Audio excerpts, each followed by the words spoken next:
Namaskar दोस्तों, welcome back. So today we are going to learn about the genomics. The term genomics नया term है.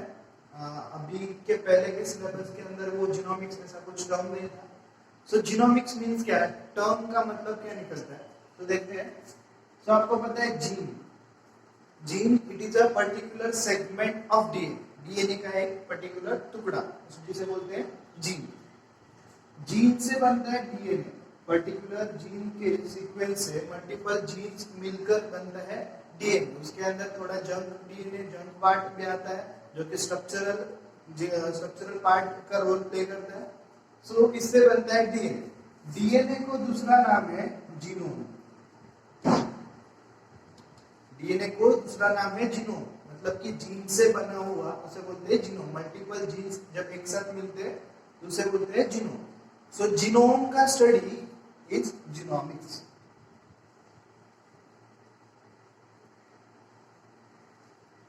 Easy है.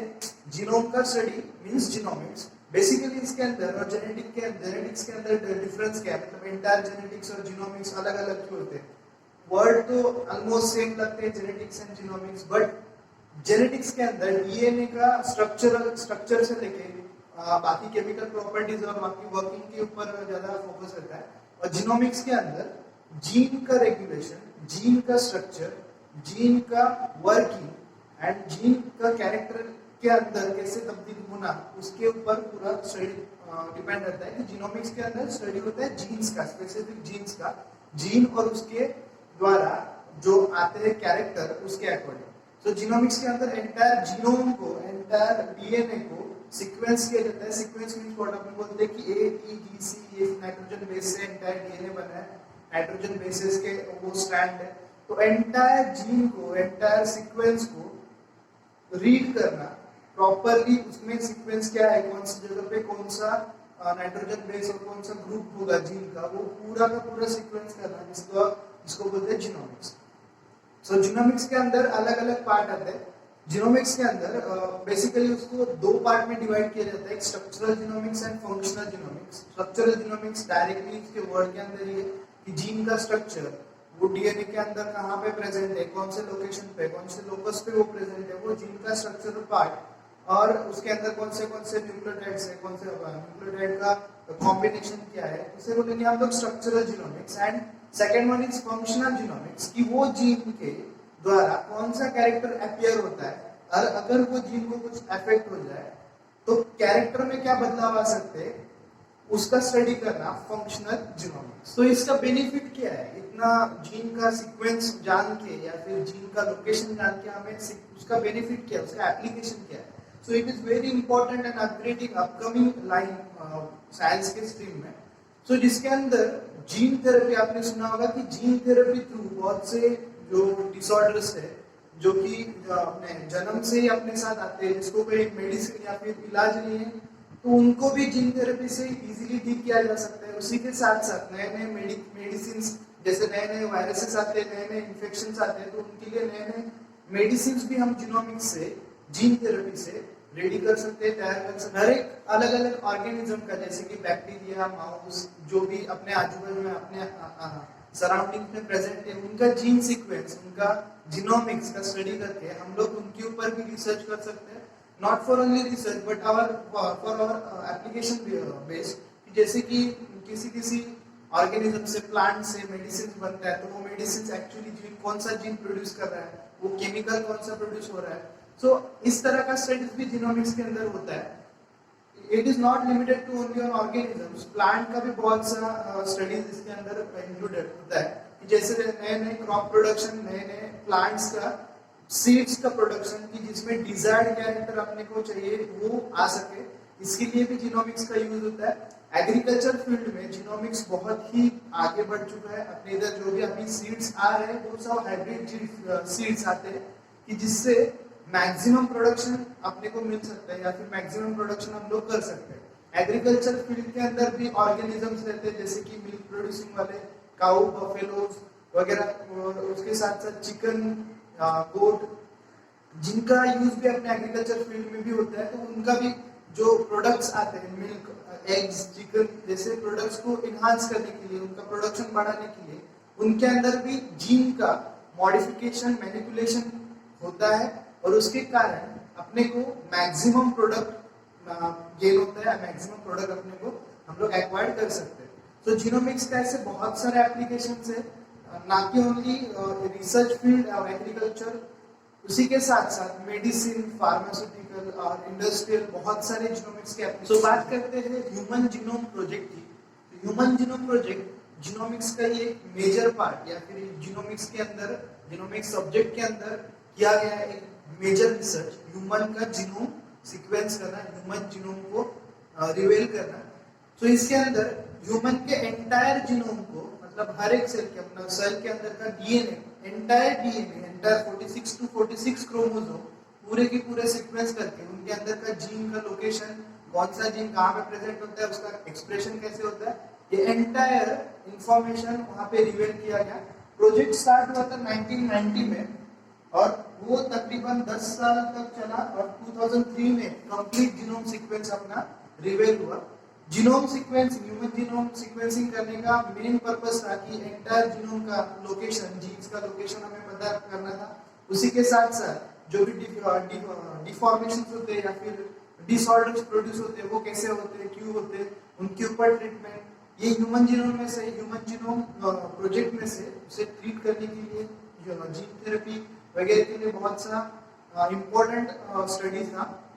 उसी के साथ साथ ह्यूमन जीन्स का पिछले एंसेस्टर से क्या रिलेशन है, उनका डेवलपमेंट कैसे हुआ है, या फिर इवोल्यूशनरी स्टडीज जिसे आप बोल सकते हैं, उसका भी ह्यूमन जीनोम प्रोजेक्ट से बहुत सा ताल्लुक था कि कैसे डेवलपमेंट, कैसे इवोल्यूशन हुआ, वो भी हमें ह्यूमन जीनोम प्रोजेक्ट से पता चल सकता है। ह्यूमन जीनोम प्रोजेक्ट के अंदर और एक ह्यूमन जीनोम प्रोजेक्ट चलते चलते ही और एक सब्जेक्ट का वहाँ पे इनिशिएशन हुआ जिसका नाम है बायो इन्फॉर्मेटिक्स।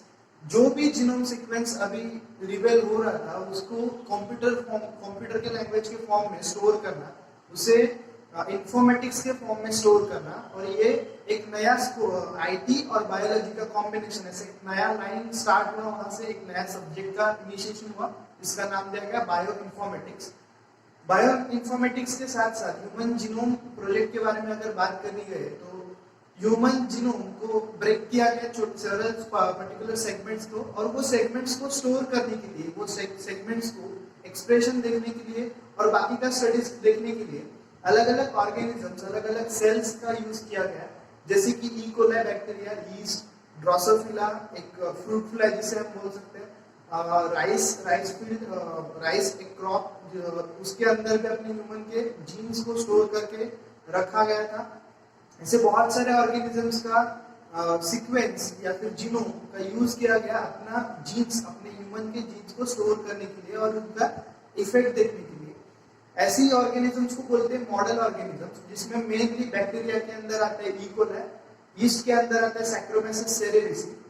उसी के साथ साथ एनिमल्स को अगर देखा जाए तो उसके अंदर माउस या फिर गिनी पिग या फिर मंकी, चिंपांजी, इनका ये ऑर्गेनिज्म का अपने मेडिकल फील्ड में या फिर फार्मास्यूटिकल फील्ड में बहुत इंपॉर्टेंट है।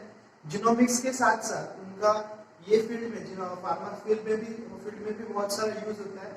सो हर एक ह्यूमन के रिलेटेड जो भी प्रोडक्ट आता है, फिर समझो कि एक हाथ मेडिसिन हो या फिर कोई प्रोडक्ट हो जो कि हेल्थ रिलेटेड हो, तो वो सबसे पहले ये ऑर्गेनिजम्स के ऊपर टेस्ट होता है। टेस्ट का सीक्वेंस ही ऐसा होता है कि स्टार्टिंग फ्रॉम बैक्टीरिया एंड जैसे जैसे बैक्टीरिया से आगे बढ़ते तो ह्यूमंस के कैरेक्टर के सिमिलर कैरेक्टर की तरफ बढ़ते हुए, मतलब पहले फर्स्ट ऑफ ऑल बैक्टीरिया के ऊपर, फिर यीस्ट के ऊपर, उसके बाद गिनी पिग या फिर माइस के ऊपर, उसके बाद चिंपैंजी या फिर मंकी के ऊपर और directly on humans.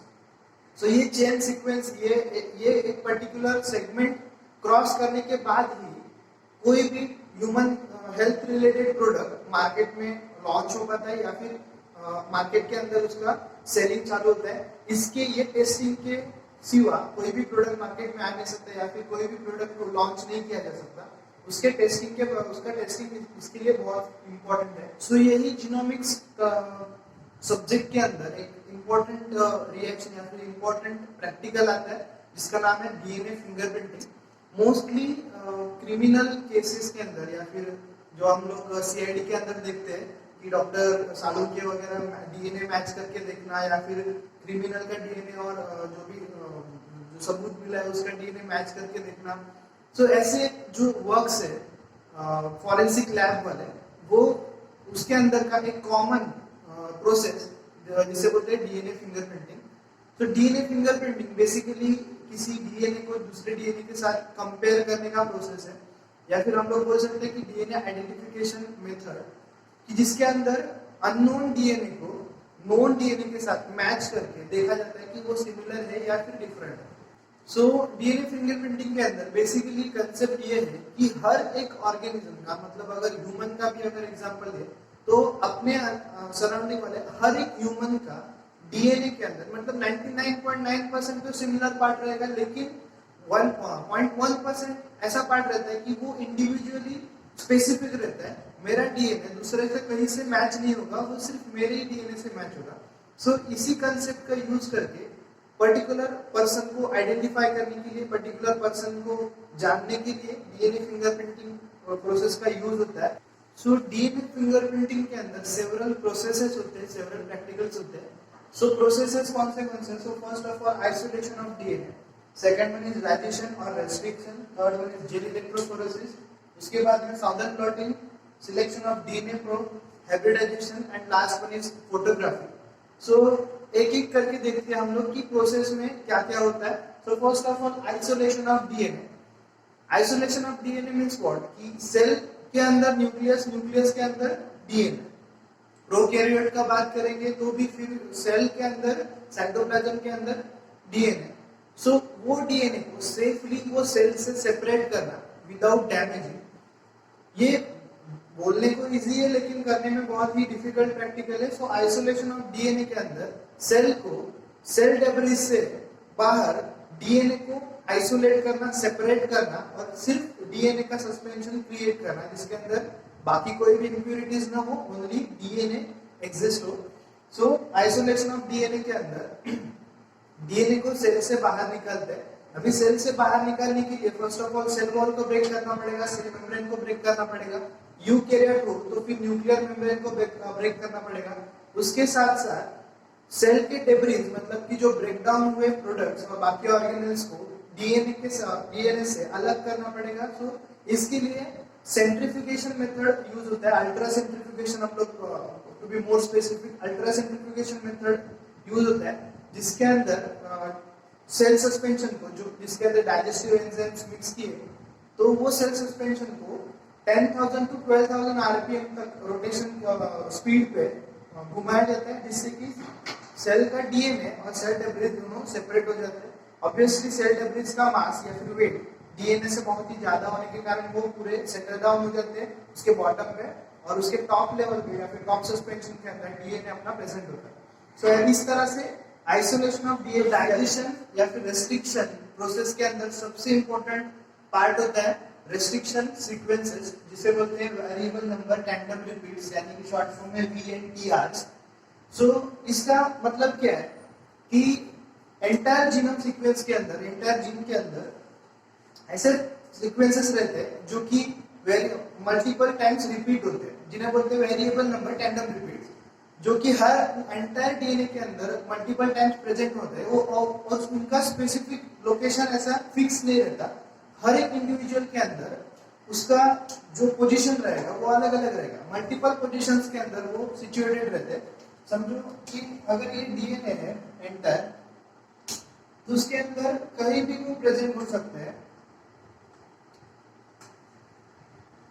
So VNTRs को मैंने ब्लू कलर की लाइन में शो किया है।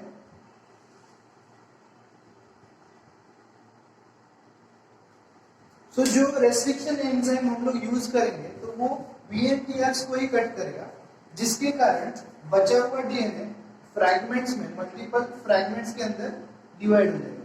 अभी अगर ये फ्रैगमेंट्स को देखा जाए तो फ्रैगमेंट्स का लेंथ, हर एक फ्रैगमेंट का लेंथ अलग अलग है ड्यू टू वो वेरिएबल VNTRs का लोकेशन। हर एक इंडिविजुअल का VNTR का लोकेशन अलग अलग होने की वजह से जो भी इंडिविजुअल का डीएनए हम लोग रेस्ट्रिक्शन करेंगे, उसका ये जो पैटर्न है वो हर एक इंडिविजुअल का अपना खुद का आइडेंटिफाई, खुद का अलग पैटर्न वो फॉर्म करेगा।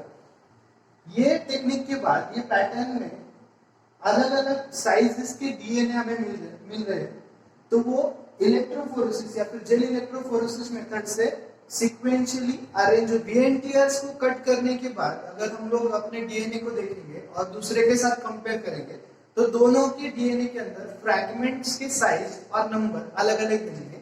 जैसे कि समझो ये मेरे वीएनटीआरस ने कट किए हुए फ्रैगमेंट्स, कुछ छोटे कुछ बड़े, सो ये मेरे फ्रैगमेंट्स हैं। अगर इनको आपके फ्रैगमेंट्स के साथ कंपेयर करेंगे तो आपके फ्रैगमेंट्स कुछ भी साइज के हो सकते हैं जो कि मेरे से डेफिनेटली डिफरेंट ही होंगे।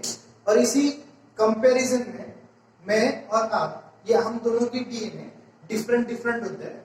सो इनका ही यूज करके आगे जेल इलेक्ट्रोफोरेसिस मेथड में सेपरेशन करके उन्हें कंपेयर किया जाता है। So third process is gel electrophoresis.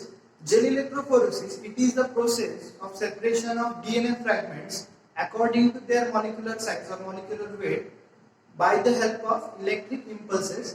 अब इसका मतलब क्या है कि simply you can say DNA के ऊपर नेगेटिव चार्ज है due to phosphate backbone, DNA fragments के ऊपर भी वो चार्ज रहेगा।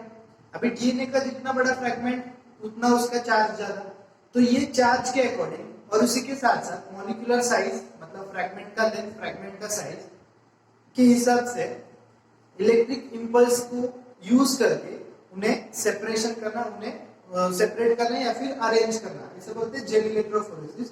तो बेसिकली उसके अंदर एगेरोस जेल यूज किया जाता है। अगर डीएनए का सेपरेशन होगा तो वो एगेरोस जेल यूज करेंगे। अगर डीएनए से स्मॉलर सब यूनिट लाइक एमआरएनए और आरएनए और या फिर प्रोटीन का सेपरेशन करना होगा तो उसमें PAGE मतलब पॉलीएक्रिलामाइड जेल इलेक्ट्रोफोरेसिस मेथड का यूज होता है। सो इसके बारे में हम लोग आगे देखेंगे। So agarose again it is a gelatin like substance कि जो सॉलिडिफाई होता है। सो एगेरोस जेल ही यूज क्यों करते हैं, जिलेटिन यूज क्यों नहीं करते? तो एगेरोस का एक स्पेसिफिक कैरेक्टर है कि एगेरोस को जब भी सॉलिडिफिकेशन होता है तो उसके अंदर के जो पोर साइज रहते हैं वो डेफिनाइट रहते हैं। उनके पोर साइज हम एगेरोस के कॉन्सेंट्रेशन के अकॉर्डिंग वेरी कर सकते हैं। वो पोर साइज अपने फिक्स रखता है या फिर पर्टिकुलर कॉन्सेंट्रेशन के अंदर वो पोर साइज को अपना कांस्टेंट रखता है। सो उसी का यूज करके हम लोग डीएनए का सेपरेशन कर सकते हैं। So first of all gel बनाया जाता है, जेल का स्टेज बनाया जाता है जिसके अंदर सैंपलिंग के लिए वेल्स रहते हैं जिन्हें वेल्स बोलते हैं। ये जेल के अंदर होल्स रहते हैं जिसके अंदर हम लोग ये जो रेस्ट्रिक्शन किए गए सस्पेंशन डीएनए का सस्पेंशन रहेगा उसको ये वेल्स के अंदर इंसर्ट करना होता है। सो डीएनए के अंदर नेगेटिव चार्ज है तो ये वाले पोल पे पॉजिटिव चार्ज और ये वाले पोल पे नेगेटिव चार्ज और ये वाले पोल पे पॉजिटिव चार्ज। तो डीएनए जब भी ये वेल्स के अंदर हम लोग इंसर्ट करेंगे और इलेक्ट्रिसिटी चालू करेंगे तो उसमें दिखेगा कि negative repulsion and negative positive attraction. So electricity का फ्लो ये होता है। सो दैट्स व्हाई डीएनए के फ्रैगमेंट्स डाउनवर्ड डायरेक्शन में मूव करने लगते हैं। मूव करते टाइम पे कुछ डीएनए के फ्रैगमेंट्स बड़े होने की वजह से वो कम मूव हो पाता है और जो छोटे फ्रैगमेंट्स है वो इजीली पास आउट हो जाते हैं अप टू बॉटम। सो इस तरह से साइज के अकॉर्डिंग, चार्जेस के अकॉर्डिंग डीएनए के फ्रैगमेंट्स सेपरेट हो जाते हैं। मतलब कि अगर हम लोग प्रोसेस स्टॉप करने के बाद देखेंगे तो बड़ा फ्रैगमेंट्स इधर रुकेगा, उससे छोटा इधर रुकेगा, उससे छोटा इधर। तो इस तरह से डीएनए के फ्रैगमेंट्स अभी उसके साइज के अकॉर्डिंग या फिर उसके चार्ज के अकॉर्डिंग सेपरेट हो गए हैं। सो जेल इलेक्ट्रोफोरेसिस में हमें ये पैटर्न देखने को मिलता है।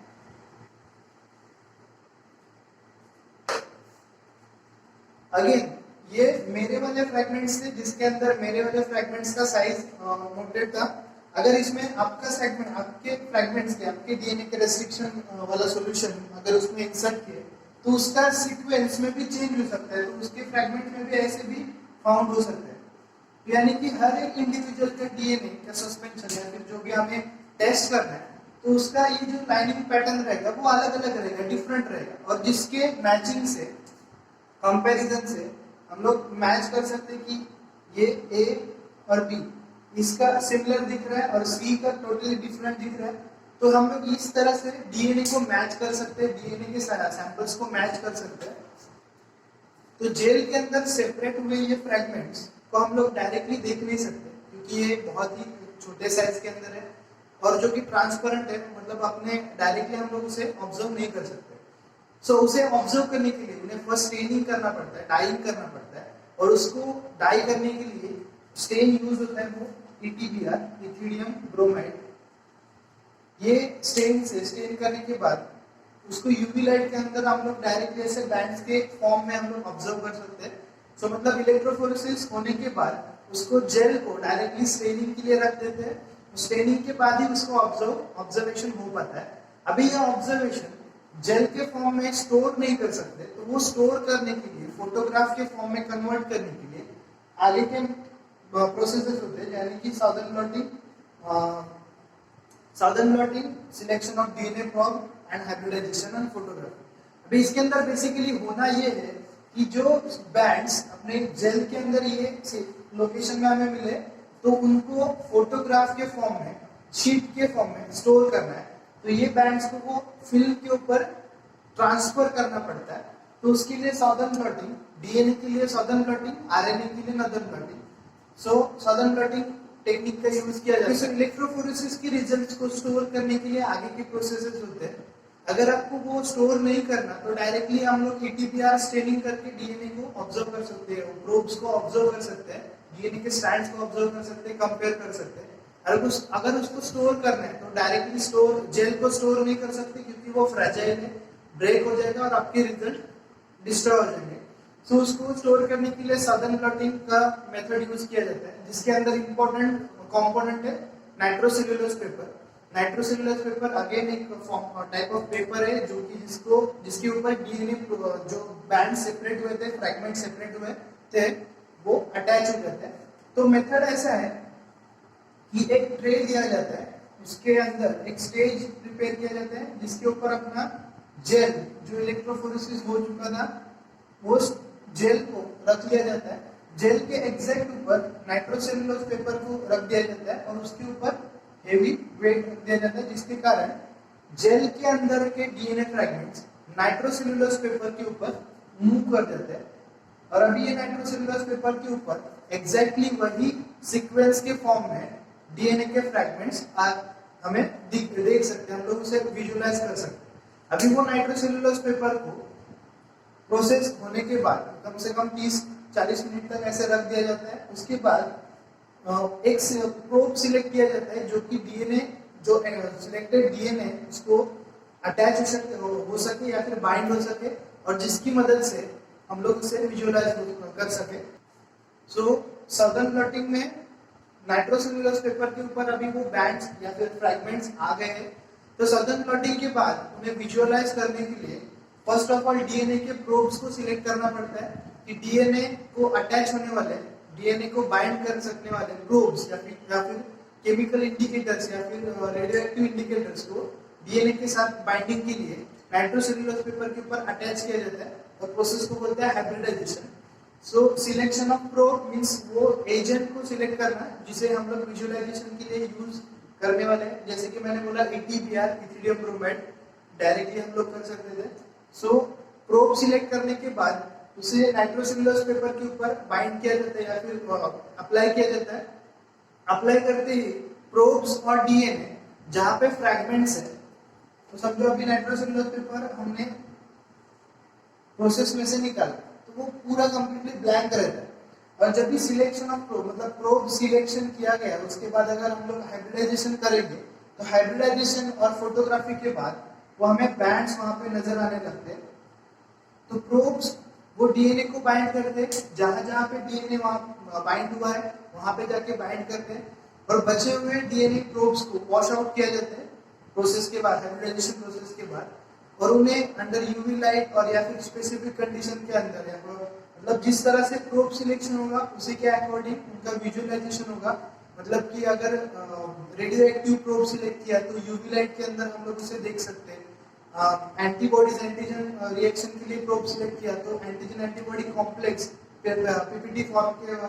पीपीटी के फॉर्मेशन के माध्यम से हम लोग उसे देख सकते हैं। सो अलग अलग प्रोब्स को यूज करके जो DNA के फ्रैगमेंट्स हम लोग हमें जेल के अंदर मिले थे, वो हम लोग अभी नाइट्रोसेल्युलोज पेपर के ऊपर देख सकते हैं। तो अभी इसका फोटोग्राफ या फिर फोटोग्राफ के फॉर्म में नाइट्रोसेल्युलोज पेपर का ये पर्टिकुलर सेगमेंट को सेव किया जाता है, स्टोर किया जाता है। प्रोसेस को एक बार और अच्छी तरह से समझ के लेते हैं। डीएनए फिंगरप्रिंटिंग, जिसके अंदर डीएनए को आइडेंटिफाई या फिर पर्सनली डीएनए को पहचानना, जिसे हम बोलते हैं डीएनए फिंगरप्रिंटिंग। हम लोग डायरेक्टली बोल सकते हैं कि हर एक का फिंगरप्रिंट जैसे डिफरेंट होता है, वैसे ही उसका डीएनए भी इंडिविजुअल का अलग अलग होता है। तो वही डीएनए को आइडेंटिफाई करना DNA fingerprinting. So DNA fingerprinting के अंदर ये 5 और 6 प्रोसेसेस आते हैं। तो उसके अंदर फर्स्ट है isolation of DNA. Isolation of DNA basically cell के अंदर से डीएनए को बाहर निकालना। उसके लिए सेल को ब्रेक करना पड़ता है और सेल डेब्रिस, सेल ऑर्गेनेल्स और डीएनए इनको सेपरेट करना पड़ता है, आइसोलेट करना पड़ता है, जिसके अंदर centrifugation method, ultra centrifugation method का यूज होता है।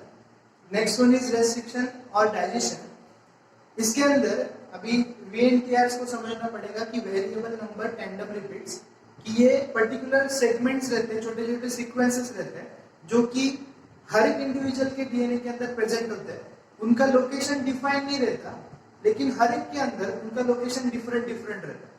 तो अपना रेस्ट्रिक्शन एंजाइम वही लोकेशन के ऊपर, वही VNTR के ऊपर कटिंग करता है और उसके कारण डीएनए के फ्रैगमेंट्स फॉर्म होते हैं, जिनका साइज हर एक इंडिविजुअल का अलग अलग होता है। इसी फ्रैगमेंट्स को, इन्हीं फ्रैगमेंट्स को सेपरेट किया जाता है by the method of gel electrophoresis. इसके अंदर इलेक्ट्रिक इंपल्सेस या फिर इलेक्ट्रिक चार्ज यूज करके डीएनए के फ्रैगमेंट्स को सेपरेट किया जाता है।